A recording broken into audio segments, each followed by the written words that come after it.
My wife cheated with my best friend, then stole $250, $0 from our joint account and filed for divorce immediately afterward. Now she's trying to claim half of our house worth $800, $0, even though I uncovered her affair and the theft last month. Hello everyone. Dear listeners, please share your thoughts in the comments section below. And don't forget to like, share, and subscribe. Now, let's begin the video. Using a throwaway for obvious reasons, with certain specifics modified to preserve anonymity. I never thought I'd be the guy to get blindsided like this, especially not by the person I trusted most. Things had started feeling off for a while, little things that didn't quite add up. My wife Emily used to be warm and affectionate, but suddenly she was cold, distant, and secretive.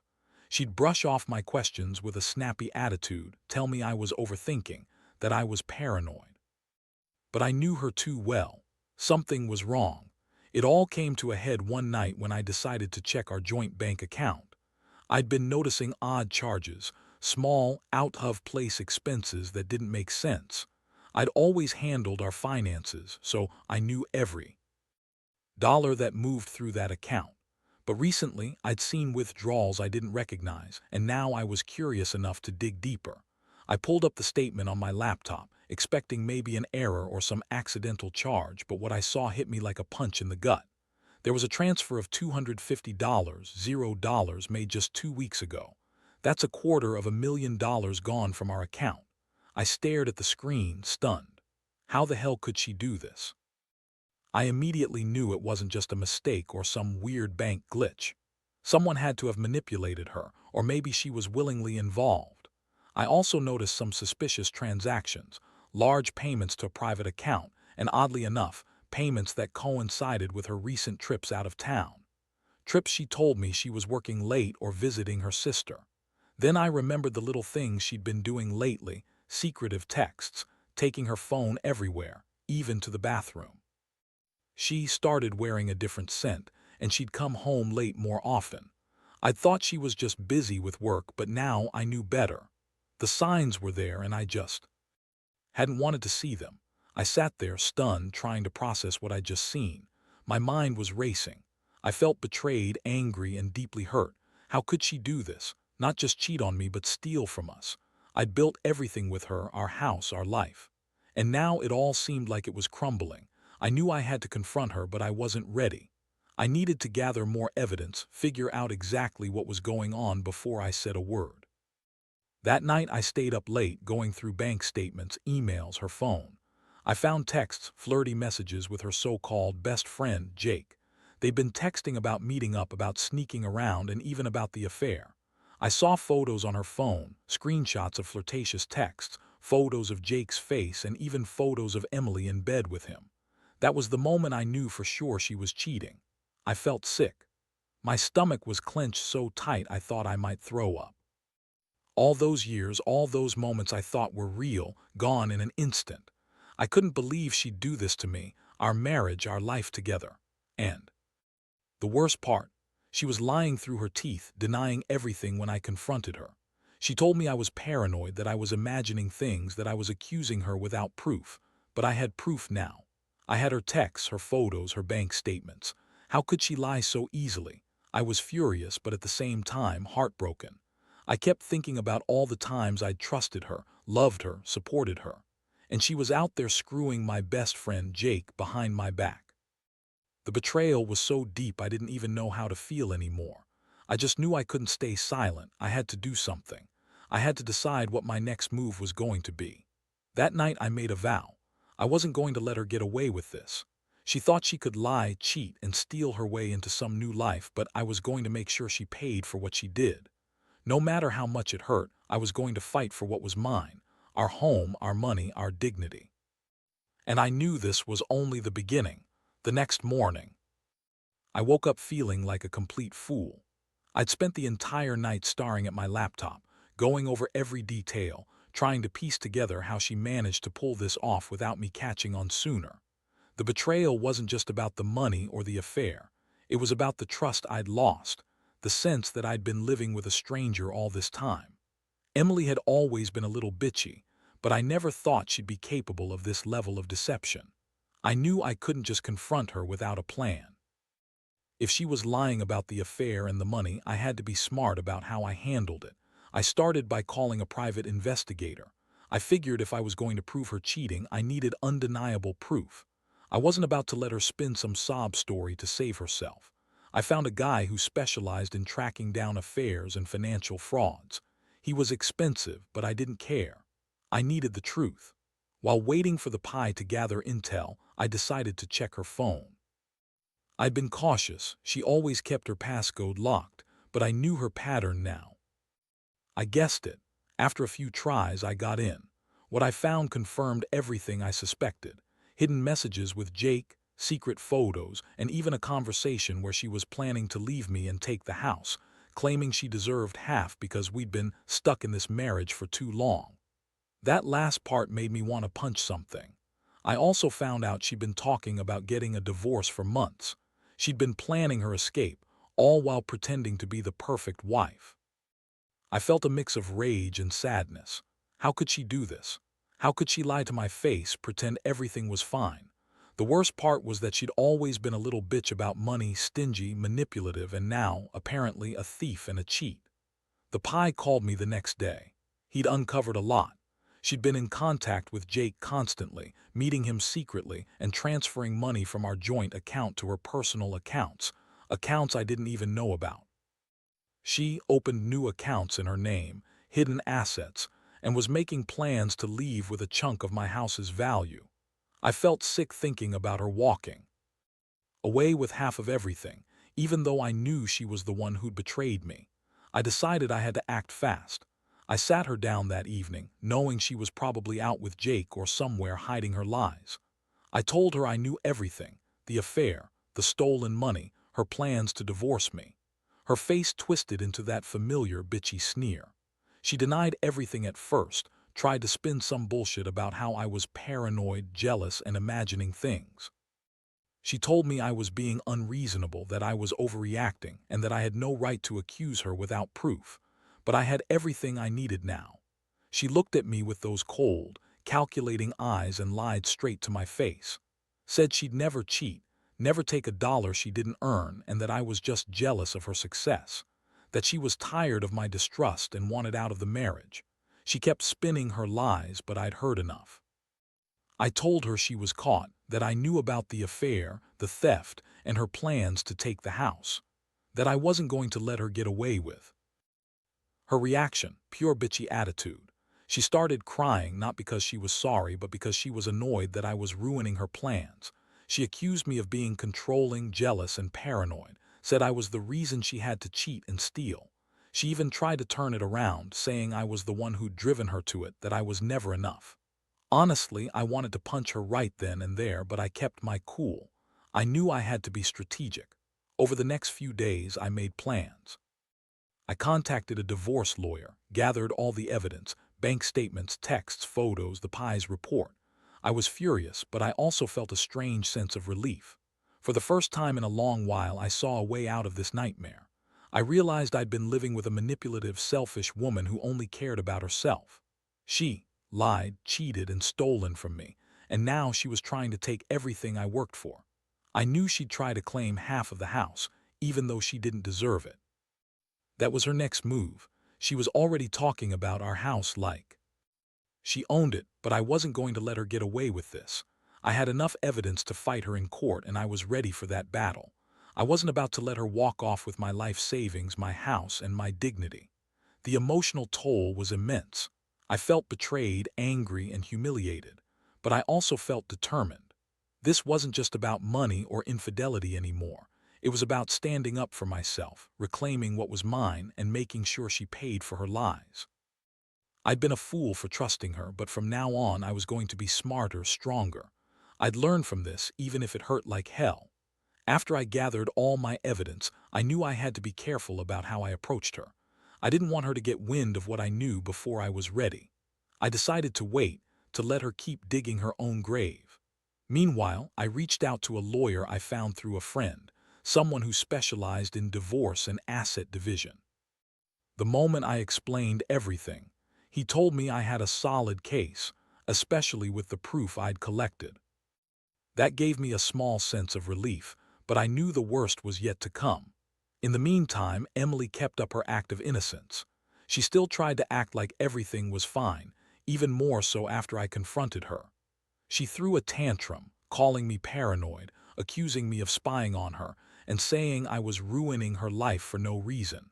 That bitchy tone she always had came out full force. She insisted she was innocent, that she loved me, and that I was just jealous because she was more successful than I was. She kept lying, but I could see through it all. Her eyes were cold and her words were dripping with contempt. That week, I decided to confront her directly with the evidence. I sat her down in the living room, my heart pounding in my chest. I laid out everything: the bank statements, the texts, the photos, the Pies report. I told her I knew about the affair with Jake, the theft, and her plans to leave with half the house. Her reaction: she looked annoyed, like I was bothering her. She crossed her arms, rolled her eyes, and scoffed. "Seriously, you're so paranoid," she said, smirking. "You're making things up because you're insecure. I haven't done any of that. You're just jealous because I'm successful and you're not. Maybe if you weren't so insecure, I wouldn't have to look elsewhere for affection." She had the nerve to call me insecure when she was the one sneaking around behind my back, stealing money and trying to take my house. I lost my temper for a second, but I kept my voice steady. "Emily, I have proof. I know everything. The affair, the money, the plans to walk away with my house. I'm done playing your game. If you think you're going to walk out of here with half of everything, you're mistaken. I'm fighting for my rights and I will see this through in court." She just laughed, that bitchy, dismissive laugh that made my blood boil. "You're so dramatic. I don't know what you're talking about. You're just jealous because I don't want to be married to someone who doesn't trust me. Maybe I'll just leave and take the house anyway. If you want to fight, fine, but I have my own plans, you'll see." Then she stormed out of the room, slamming the door behind her. That night I couldn't sleep. My mind kept racing. I felt so betrayed, so angry, but I also felt a strange sense of clarity. I realized I'd been living in a nightmare, but I was starting to see a way out. I decided I'd call her bluff and get everything legally sorted. I couldn't let her manipulate me anymore. I also started thinking about the money, how she'd drained our joint account, how she'd hidden assets, and how she was planning to leave with a big chunk of my house's value. I knew I had to act fast before she transferred more money or tried to change the ownership of the house. I hired a lawyer to file for an emergency freeze on our assets and to start the divorce process. It was a bitter pill to swallow, but I knew it was the only way to protect myself. Meanwhile, I kept my eyes open. I noticed she was acting even more bitchy and entitled. She'd throw tantrums about her rights, about how I was ruining her life, how she deserved half because she'd sacrificed so much. That's when I realized she was trying to guilt me into giving her what she wanted, but I wasn't falling for that. I had the evidence and I was ready to fight. The emotional toll was brutal. Every day I felt like I was walking on a razor's edge, angry, humiliated, betrayed. But I also felt a strange sense of determination. This wasn't just about money or the house anymore. It was about standing up for myself. I'd been a fool for trusting her, but I wasn't going to let her walk all over me. I'd fight for what's rightfully mine, and I'd make sure she paid for her lies. In the end, I knew this was only the beginning. I had to prepare for the court fight ahead, and I had to stay strong.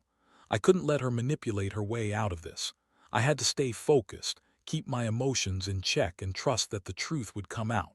It's one hell of a mess, but I'm not backing down. Not anymore. The days that followed were a whirlwind. I was deep into legal consultations, trying to understand exactly how much damage she'd done and how I could best protect myself. Emily kept up her act, acting like the innocent victim, throwing around accusations about how I was ruining her life and how I was just a jealous, insecure husband. That bitch was good at spinning her lies, but I knew better now. Every time she tried to guilt-trip me or play the victim, I just remembered the evidence I had: her texts, the financial transactions, the photos. I hired a forensic accountant to trace the money she'd stolen and to see what assets she'd hidden. Turns out she'd opened new bank accounts in her name, transferred a lot of the money into offshore accounts, and even bought jewelry and luxury items with our joint funds. all behind my back. The accountant's report was a kick in the gut, but also a relief, proof that I wasn't just imagining things. She'd been planning her escape for months, and now I had the proof to stop her. Meanwhile, I kept a close eye on her activities. I noticed she was even more bitchy and entitled, snapping at me over small things, throwing tantrums if I questioned her, acting like she was the victim. It was clear she was trying to manipulate the situation, guilt me into giving her what she wanted, but I wasn't going to fall for that. I knew her game now. I was determined to fight her in court, to protect my rights and assets. I had a meeting with my lawyer, and we laid out the strategy.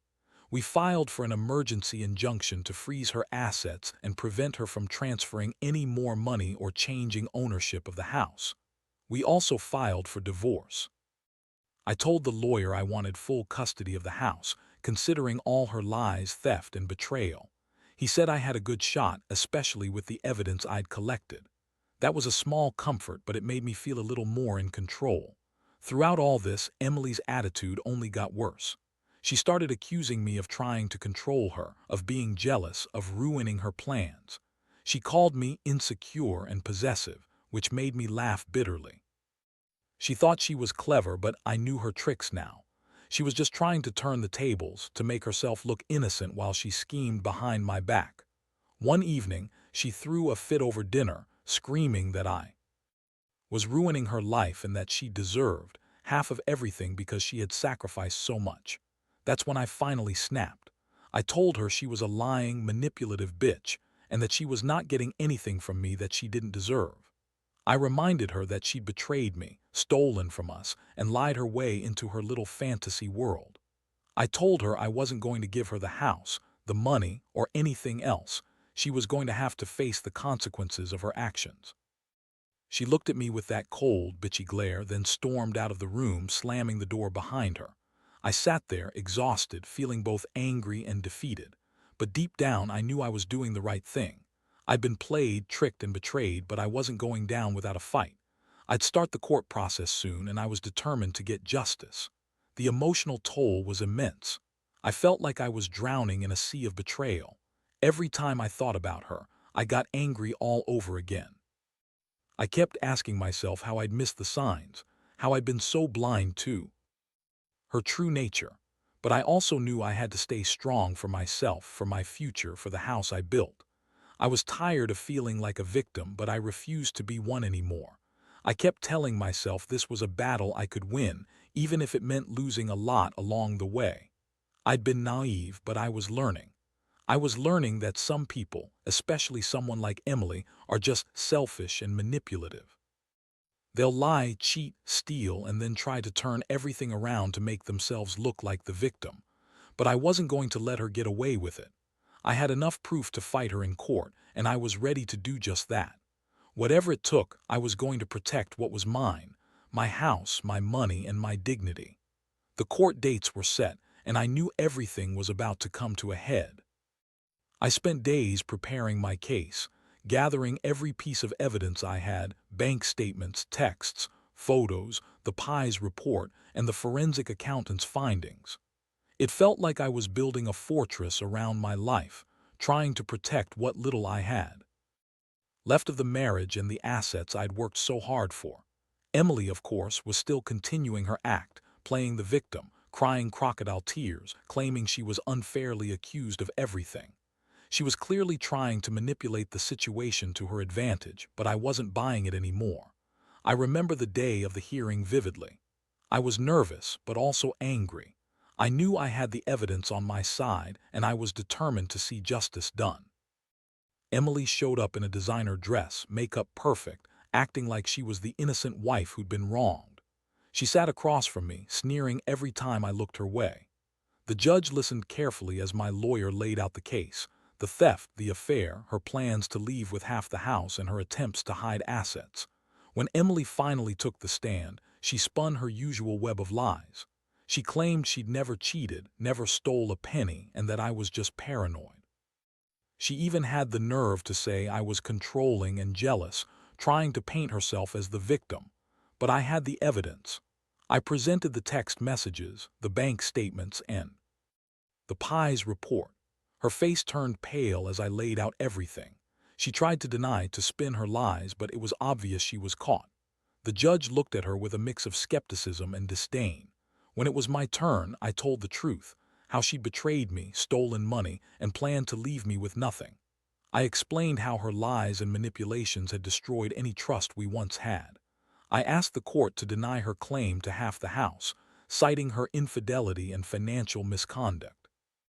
I argued that she had no right to claim a share of the property when she'd been the one to cause the breakdown of our marriage. The courtroom was tense.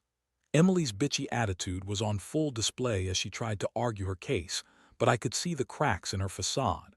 She was losing her composure and her lies were unraveling. The judge, after reviewing all the evidence, made a decision. She awarded me the house entirely, citing Emily's betrayal and her attempts to hide assets. She also ordered Emily to pay back the stolen money, $250, to our joint account plus legal fees. When the verdict was read, I felt a strange mixture of relief and exhaustion. It wasn't just about the house or the money anymore. It was about finally putting an end to her schemes. As I left the courtroom, Emily shot me a venomous glare, but I didn't care. I knew I'd won, but the emotional scars were still there. I had trusted her for so long, and she'd shattered that trust in the worst way possible. The aftermath was a whirlwind. Emily moved out of the house, her bitchy attitude still intact as she tried to hold on to what she could. She kept insisting she was the victim, that I was just jealous and insecure. She even tried to contact me after the court, claiming she'd changed, that she was sorry, that she wanted to fix everything. But I wasn't buying it. I knew her game now. She was just trying to manipulate me one last time. I also had to face the reality of rebuilding my life from the wreckage. The house was mine again, but I'd lost so much trust, stability, and years of what I thought was a happy marriage. Still, I was relieved that I fought for what was rightfully mine. I'd stand tall, rebuild, and move on. I knew I'd never forget what she did, but I also knew I couldn't let her define me. Looking back, I learned a lot from this nightmare. Trust is fragile, and some people are just selfish enough to destroy everything for their own gain. The biggest lesson: never ignore the signs and always have your evidence ready. Because when someone shows you who they really are, believe them. And when you finally catch them in their lies, don't hesitate to fight for yourself. I did, and even though it's been painful, I know I came out stronger on the other side.